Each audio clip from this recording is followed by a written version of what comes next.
So yes, yeah, just before we get started, yes, I do own a full-size cardboard cutout of Jurgen Klopp. It was a birthday present, so welcome, Jurgen. I'm going to talk about Liverpool signings today and just sort of chat about the Liverpool as a general. So if you just hate Liverpool, you probably want to skip this video because, we're just going to sort of talk about my feelings so far of the transfer market and also, ins and outs and all that sort of good stuff. So it's been a fun transfer window for Liverpool. I loaded up, I just sort of searched transfers for Liverpool so I wouldn't forget any obvious ones. The first one that came up was, Adam Bogdan's back. And then I think he's gone away again to Hibs. So, damn it. Right, so let's talk about the sort of 4 big signings that Liverpool have made this season. So, where do we start, boys? Naby Keita's probably the obvious one to go for because that was kind of a done deal sort of 6 months ago. And he was always that sort of replacement for Emre Can. It's, 54 million for him. And he's looked okay in pre-season. He's got obviously pre-season.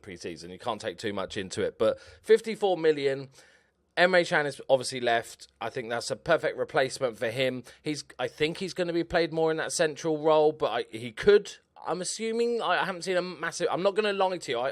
I hate a lot of these videos where people are talking about it. They'll go, he was brilliant on the wing last season. And then no, you've just read that somewhere else. Somebody else say that. I don't watch much football outside of England, so I'm not going to lie to you. If I know them, I'll talk to you about them. But he's supposed to be really, really good. I've looked at his stats and stuff, but that doesn't portray the whole thing. But I think it looks like he's going to play a more central role. And I think that's what we needed, especially with the news that Oxlade-Chamberlain is out for pretty much the entire season, which I'm gutted for. As a Liverpool fan, of course, I'm gutted for the Ox, but just generally, as a footballer, that's got to be fucking awful. And I know someone can say, you get paid a load of money, so what, just sitting around and stuff. But when you get that sort of injury, I wouldn't wish it on any team's players, even a Man United team's player. I wouldn't wish that sort of injury that is going to knock you out for a year, but potentially could be the start of the end. I remember years ago, Warren Cummings, who used to play for Bournemouth, a left-back for Bournemouth, and he had a double fracture, a proper floppy leg, right? And he missed an entire year, and he was a good left-back. And he came back, and he couldn't tackle. It was in his... Which is understandable. If you had a proper floppy leg, right, and you next time you want to make a big tackle, and you go sliding in, and he just stopped him being able to play. And so I'm hoping that Ox is okay. Obviously, apparently Liverpool knew about this pretty much from as soon as the injury happened. So did Ox, but they only decided to announce it. I think that gave them better play in the transfer market. If everyone knew that we had basically lost another central midfielder, then the prices go up. So I think Naby Keita is going to be superb. A lot of teams are in for him, so I'm really looking forward to that. Other sort of central midfield options, we've got Fabinho, which basically is a long play to sign Mbappe. Before anyone jokes, Mbappe's not going to join Liverpool. But Fabinho did note in one of his interviews, because he's good mates, they played at Monaco together, that he was going to try and persuade Mbappe to come. So how much, after the World Cup, how much would Mbappe cost? Just bonkers money. He's the next, basically, heir to the Ballon d'Or, isn't he, basically? We've got Fabinho in, who's I'm really looking forward to seeing because he is a much more sort of defensive central midfielder, which is what we've needed a little bit. Henderson does the job, and he's okay. Jordan Henderson's a much more sort of good at everything, but not great at anything sort of player. He can do a bit decent passing, but he's not Gerrard. No, nobody is, but it looks like Fabinho's much more sort of defensively minded. Apparently he's played right back a bit as well, so that's handy. But I think that will really, really, really help because a dedicated player that knows the defensive role, I think, is going to be massive for Liverpool. He's cost £40 million. I'll talk about Alisson because I want to talk about Shaqiri last, but Alisson we've signed. So Alisson's an interesting one. And I also want to address a couple of things about our transfer as well. But what I find weird, and I don't know if... Let me know if you agree with this. I find it weird that goalkeepers are valued less than other players. Because if you talk to any Man United fan, right? David De Gea, fucking world-class goalkeeper, probably... top 3 for most people at least. He single-handedly gave Man United more points last season. Like, the saves he made and some of the stuff he pulled off last season gained Manchester United points. Much like a striker, when they score goals, gains their team points. So I find it weird that, what was it, 60 odd million pounds is a world record fee, and that had stood for like since Buffon or something stupid, isn't it? Like, how that is a thing that has only just been broken. Like, surely the best goalkeeper in the world, if David De Gea was to be sold, he should be 120 million. Like, stupid money. Because to me, they're just as important, because it's not only like the saves they make, but the goalkeeper, a lot of the times in modern football, is the start of the attack. His distribution is almost as important as his shot saving, and also he makes the defence better. So I think it's great. I haven't watched...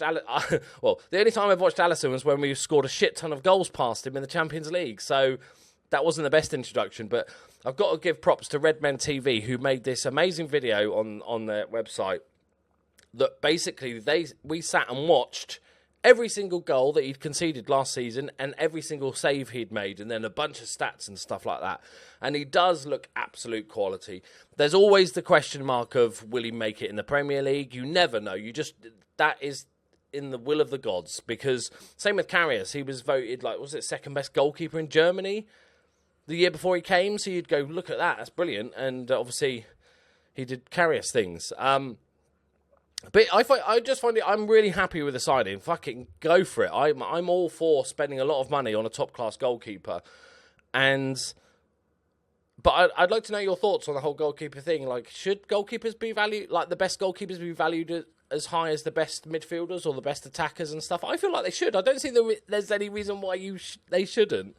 And the last one, I think, is probably the best bit of business, and that's Shaqiri.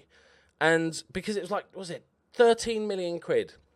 Like, bearing in mind that, like, 2 seasons before, we sold Jordan Ibe to Bournemouth for 15 million.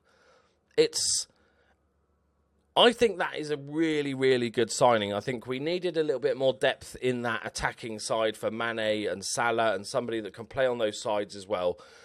And he might not be the most consistent player in the world, but he's one of those players that, if you're playing against a team that's difficult to break down and your team is struggling and you're like, nothing's working, they're playing 2 banks of 4, whatever, he's the sort of guy that can come on and maybe score one from 30 yards. He might spoon it from 30 yards as well, but I think he could be a really good player. And there's been a little bit of talk about his sort of commitment and his will to succeed and stuff. I think Charlie Adam, the bastion of football knowledge, Charlie Adam came out and sort of said he didn't work hard enough to try and keep Stoke up and stuff. But he scored a few goals. He got a bunch of assists in a relegated side. And I don't think Klopp would sign him. I think that's almost more important than actually being able to play good football, is that mindset. Because the way we play, this pressing style, if you have somebody that doesn't do that, the whole system collapses. If you just got a guy standing there, like, doing flexing and pointing the way to the beach and stuff, right? It's not going to work. So I'm really, really happy with that. I think that's going to turn out to be, because it's almost like a no gamble. You can say every big signing is a gamble to some degree, especially signings from other leagues. You never know if they're going to work in the Premier League. But Shaqiri is proven to be good in the Premier League, and he's cheap. If he plays 2 games the entire season and then we sell him at the end of the season for 8 million quid, that's fine. That is fine by me. He's not going to be the first choice, but I think he'll get plenty of football in the Champions League and the League Cup and stuff like that. And I think, more importantly, as a sort of impact sub. So I'm really pleased. With the outs, obviously, there's been a few released and stuff, but Emre Can is the big one. Has gone to Juventus. That has been happening for the last 6 months. He wanted a lot of money to stay at Liverpool, and we were like, "You're not that good, mate. You've got a lovely haircut, but you're not that good." And I'm okay. That disappointed, but I don't think we're missing out on a world-class player or anything like that. I think I'm quite happy for him to go, so he can join up with Cristiano Ronaldo. We got Jordan Williams has gone on a free transfer to Rochdale. That was the big one. No, it's not the big one.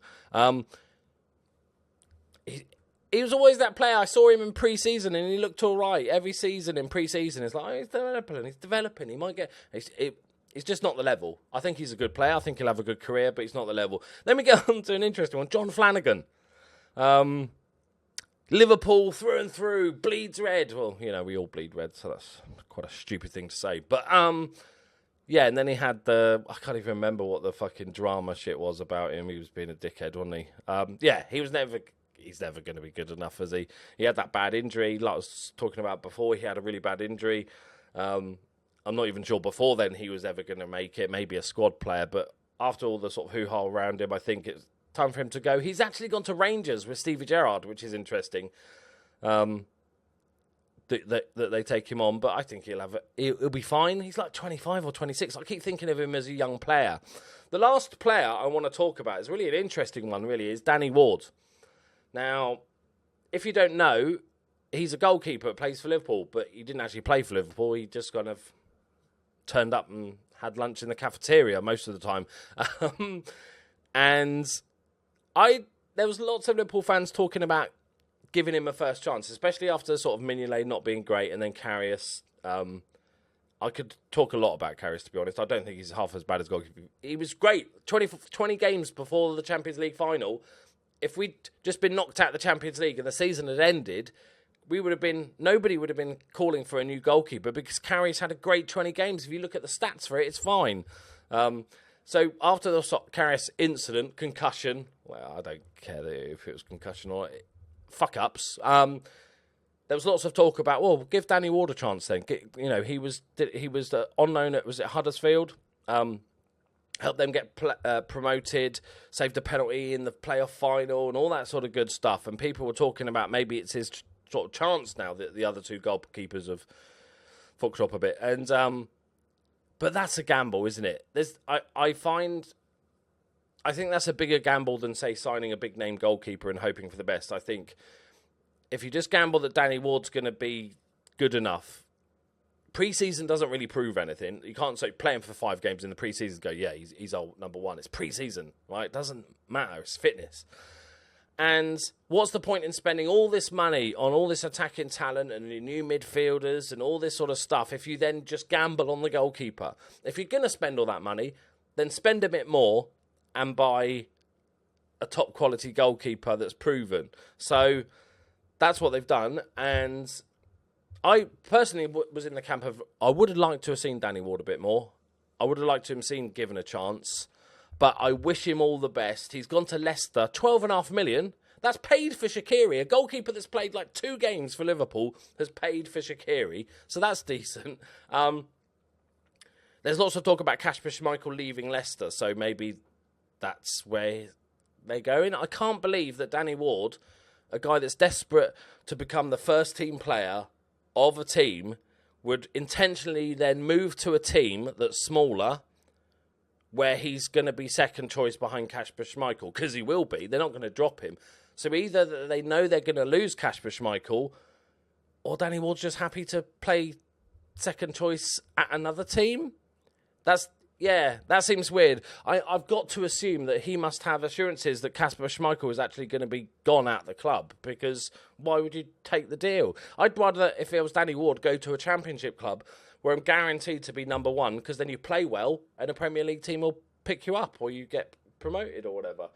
So there's Liverpool signing so far. And I just want to end on this point about, buying the league and net spend. And, there's a lot of shit on Twitter. Like, a lot of people going, well, Liverpool fans always complain about Chelsea or Man City buying the league. Now they're doing it and stuff like this. And then Liverpool fans will come back with, yeah, but net spend, mate. Net spend, we've sold to buy and all that sort of stuff. And while that's become almost a bit of a meme in itself, it is true.